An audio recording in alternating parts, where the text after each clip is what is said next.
Hello guys, welcome back to this Wildstar playthrough. Yeah, it's been a long time coming. I've been doing lots of other projects on my channel and lots of other real life stuff has been coming up. So today I will be carrying on and I will make this one pretty short, to be honest. What we've got to do is we're going to finish off the Dominion incursion storyline. So first of all, I've got to kill some Dominion forces, so I'm just going to go around and start shooting these bad guys. As you can see, we've still got our bots running. They're pretty useful if they join in the fight, which they probably will do eventually. For some reason that one looks like he's got stuck. There he has. This guy over here as well, joining in for the fun of it. God. Yeah, so as I was saying, I've got lots of other projects coming on. If you're keeping up with my Wildstar stuff, I do apologise for taking so long to get back on it, but I've been working on some community stuff for the Roth community, so we've been playing around with that. So what were we up to? We've got some new updates to the game as well, apparently, to make it a little bit more fun. I haven't actually looked into a lot of these. I'll do it on my next video. I'll do a little what's new, but so far the only thing that I've seen so far is nearby players on the list, and it tells me their class, their profession. Oh, dodge out of that. Yeah, it tells me their name, their profession, warrior, esper, and then what they've decided to pick. So it's all pretty shiny. Oh, there's another quest to go over here. We'll try and get this done as effectively as we can. Oh, that looks like it's that's some interesting updates. Oh, the cast bar looks nice. I don't know if it's better than the original, but it's definitely something. Some new visual updates. As you see, playing the engineer. I haven't done any changes since my last video, so if you watched that one, I'm not going to say anything. Report, right, and welcome guests. Cool, good work. Got bigger problems. Speak with my communicator. He's the brains. No Dominion science operator. Right, okay, so we've got to go kill this Chua dude. Invent a boom. We're done. Get rid of that. Right, okay, and again, I forget to set it up properly, so didn't have my sprint button sorted. Really letting the ball drop on that one. Hopefully I will get it up and running again. Just, I was playing some other games earlier, so it's probably defaulted back to that profile. So, I hope you guys have been having a good time waiting for this to come up. If you're enjoying it. Like I said, I will do some of the higher end stuff for you guys, because some people have been asking about like what's going on at the higher end of the game. I do have a character that is higher level, so I'm more than willing to, well, show you what goes on. It's not tanky, it's a spell slinger, so it'll be a DPS healer. I think I've got it spec'd out at the moment. I'm not particularly 100% up with the current spec for that class, so I'll be learning as I go. So I'll do like a little bit of research for you guys, let you see what's going on at the higher end, show you some of the dungeons that they've got in the higher level, and hopefully if there's a couple of guilds still running the raids, I'll take you through those as well. So I do have there was a pretty solid raiding guild, but they moved to a new server. They wanted something a little bit different, wanted to go into PvP, so decided to go somewhere else. Oh, that's it. Got my little robot there. Scan these things. So now what I've got to do is I've got to come in here and kill Inventor Hume. So I'll get rid of my tasks, because they'll just sort of happen on their own. They normally do. And security drones, these little things, relatively easy. I haven't actually used my Rampage skill for a while. I feel it's being left out, I think. I should probably use it more on cooldown if I want to do more stuff, but I like to keep it. I'm one of those people that saves cooldowns for appropriate moments and then never uses them. I mean, it's one of those weird things in a game. You know, you have these big cooldowns that are supposed to be really helpful for you, and I'd never press that button because I feel that I'm going to need it later. So maybe that's just me being overly cautious. This is where I'll say that now, and I will die. And if I had it, I would have been better off. Kill our way through here. We're about halfway through the level, so keep moving forward. Some more security drones. Boom, boom, boom. Felt like I was going to start a song then. Don't worry, I won't traumatize you with this. So yeah, Wildstar's actually had some pretty big updates going on. So if you have been out of the game for a while, it may be worthwhile coming back just to checking it out. So, you know, it is a good game. It's unfortunate that, you know, it's lacked something at the end. It was obviously designed for this very, very hardcore style gameplay, which I love. I love the like hardcore style, but they missed what I would consider as hardcore and sort of went to grind. And in my opinion, grind and RNG doesn't necessarily make hardcore. It can assist in it, but if the only thing you have to do is grind to get something good, it's no longer about whether you're actually able to achieve stuff. Like one of the examples that I'll give is when they first came in with the dungeons, they said you had to do it in a certain speed. You know, that you had to speed through the game and do it in a certain time. Well, that doesn't necessarily mean you're good, because you could get a pug group of 4 people that are really good and get carried through. But, you know, you could also be a good player and then have a bad time finding guilds or whatever, and it'll take you a long time to get. You get disappointed with it. So actually, it shouldn't be anything to do with speed. I always think that speed's a really bad way of judging skill. I mean, yeah, it shows that you've got optimal DPS.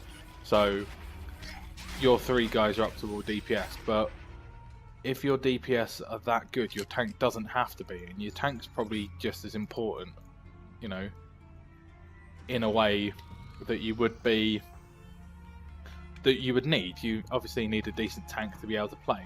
Here's our target guy, inventor whom. Yeah, you know, it's one of those weird things, and like, you know, just grinding out daily quests over and over again, yeah, it gets the players logging in, but actually, if it's something mundane that they don't enjoy, why is it a part of something that they would enjoy? You're sort of gating stuff behind stuff people don't want to do. It's like PvP stuff as well. PvP was very bugged, so they ruined a lot of their PvP environment. Because what happened was they gave people really good gear, which is nice. Everyone loves good gear, but at the start people managed to exploit it, and then once that exploit had happened, it was very difficult to catch up. So here we go. Just gonna finish off recovering the data cubes. I think there's one up here. Yeah. So yeah, there's been some hiccups with Wildstar, but luckily a lot of that is gone now. The people that are still playing the game are the ones that are pretty dedicated to it, so they haven't been using too many of the exploits, or if they have, it hasn't been too bad. Got a reasonably good community. It's just one of those games that everyone's sort of like written off as being dead, and Wildstar is in a really weird position, unfortunately, where they have this great game that had some problems at launch, but because those problems took a little bit longer to fix than expected, people have sort of left, and now the community is growing a little bit. It should be quite exciting to see what happens in terms of Wildstar, because I would like to see it really come back in and, you know, maybe adjust their model a little bit, because they do have a subscription base, and that is the one thing that does put a lot of people off. But luckily for me, I'm actually managing to get enough platinum with my higher level characters to actually keep myself in the game. That's because I'm raiding and doing some of the higher end stuff. So, but then obviously that market will. See, this is where I've used it all. Yeah, there we go. So yeah, it's an odd game. It's an odd game, not as in it's a bad game. The gameplay itself is fantastic. Really enjoy the telegraphs. The way they've built everything is really, really good. It's an odd game in the fact that they have this good game, it's just not as popular. So, finish this now. Disturbing data. It gives me a new shield. So what would I like? I'm gonna go with strike through rating. That sounds about. Yeah, we'll go with that one. And then if I equip it, it has another imbuement, which is accidentally clicked that. Didn't mean to. Where is it?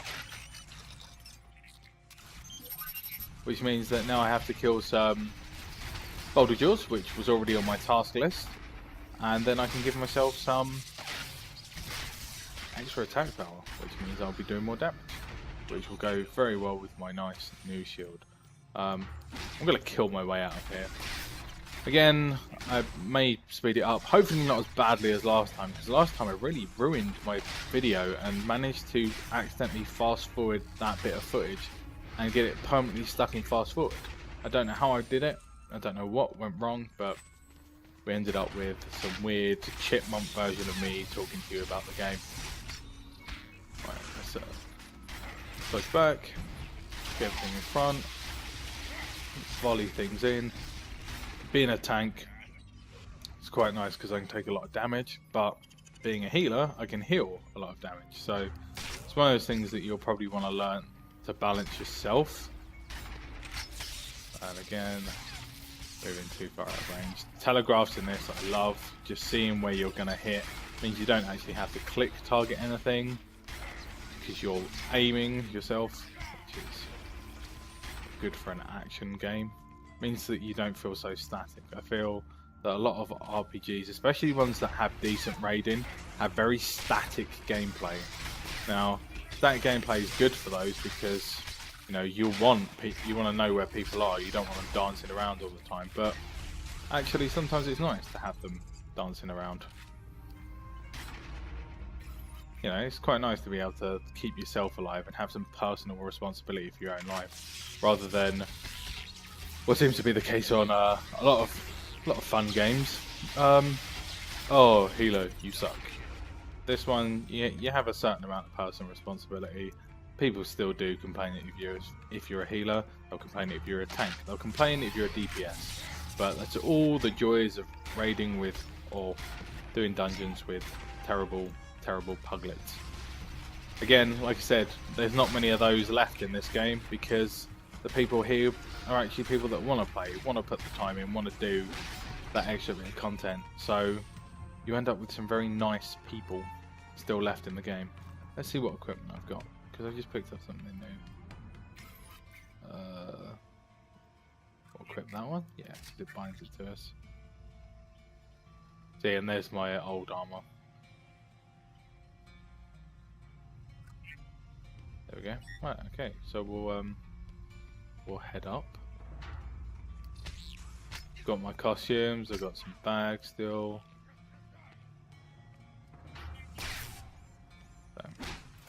So we'll run past this guy. We'll let him deal with those. And we'll head back to the man with the master plan. That's got a nice looking shot. So the graphics in this game as well, I think, are really pretty. I like the cartoony style, but I think it works for this game more than most. You can have some really nice realistic looking stuff, but I think if you make it cartoony, it looks better because you can have it running at a lower resolution and it still looks good because you're not looking for all those tiny little details. They are still here, but they're not so, they're not so obvious if they're off a little bit or out of the way. Oh god, being attacked by everything. There you go, massive cleave damage for you.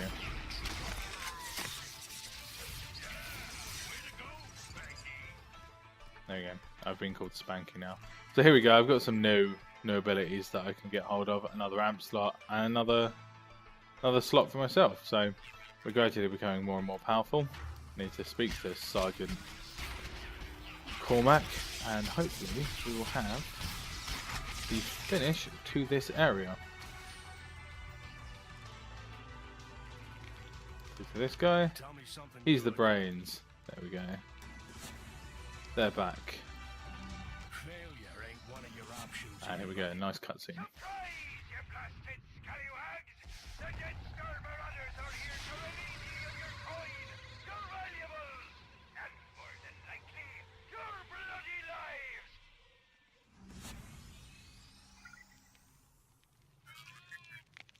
So here we go. This will be our first, I believe, ship hand mission. So there you go. They're back. And now we're going to head over to Deadeye. Is just a pawn in the game of life. So we're going to get aboard the ship and then we're going to finish him. This is like our ship hand mission. So I'm not going to equip that slot yet. I will do that probably off screen at some point, and then I'll do an RPG-esque episode where we get to see what's been going on. So, oh, he managed to drain all of my sprint.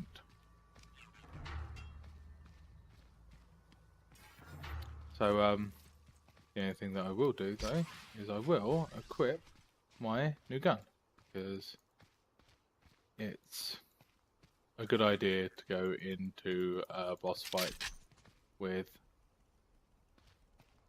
a good weapon, I believe. So here we go. We walk up to this control place. The skull's eye. It's even more foul than I remember it. I dug up an old old access code even that can allow us to get on board. Right, okay, let's go. God, my reading is terrible. I discovered this the other day while doing something else. So now we're going to go up into the spaceship, and we get like an off-world mission. It's quite a simple one. I think this is more of an introduction to the ship hand style, where you will find these around the world, and you can go in, and they're like single-player dungeons, which you can do as a group. It doesn't make a difference if you do it as a group or as an individual. It's just easier if you do it as a group. Then you've got dungeons, which will be the next level up. Dungeons are group content, and then you've got raids, which are bigger groups. So now I've got to find Captain, which is through here. There's Deadeye, he's talking to me. Locking down the rest of the sheep. Just keep thugs off while I kill him. Right, okay. So here he is. Now I'm going to do the one thing that everyone does in a boss battle, and that is pop everything right at the start. Get him in, stun him, and just put as much damage into it as possible really early on. And there you go. He's not a particularly hard one once you know what you're dealing with. So boom, there we go. And now he's decided to detonate the ship. So I have to quickly enter the escape pod. In ship hand missions are normally much longer than this. I will say that later on, but now we're heading back down.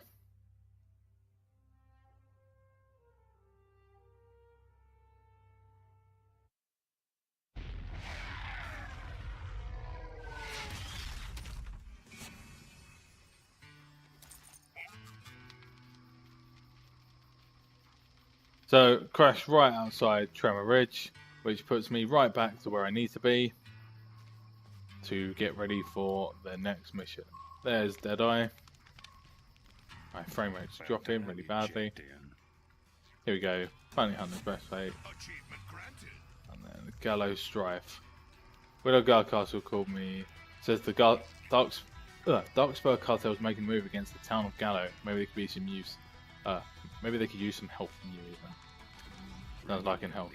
So next time we will be doing Judge Judy and Executioner, or Judge and Jury. That's probably a more realistic one. Which takes us down further into Algarok, and we will be talking to the Judge, and we'll be working our way through helping more people of this So I will leave you with a very happy dancing Zipp Tinker as I say goodbye. Thank you for watching this. It's again, I think it's one of my shorter ones. I am going to be working on putting these up a little bit more regularly for you, maybe a couple of episodes a week. We'll get all the way up. We'll get all the way up to 50 pretty soon. But next week I will be doing another leveling guide for you, and then I will show you my spell slinger and some high level dungeon stuff for you. So thanks for watching. Make sure you give it a thumbs up if you've enjoyed it. Let me know in the comment section below if you want anything else to be shown in the game. And I will see you next time. Take care.